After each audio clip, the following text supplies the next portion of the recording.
What's holding you back?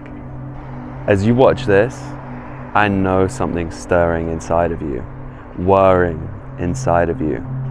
Otherwise you wouldn't have clicked on it. It's that feeling of importance, of trust, of truth. You know you need to trust in yourself, and you know you need to have the ability to find truth.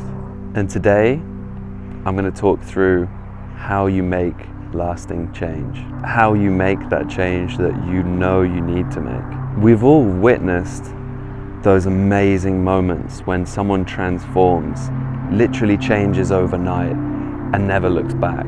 They become that person, they embody that person. Usually that's after a crisis, but there are people who live differently, who I like to call the conscious creators. And they have the power to shift their reality with conscious decisions and not just be blown around by the environment or people or the world about you.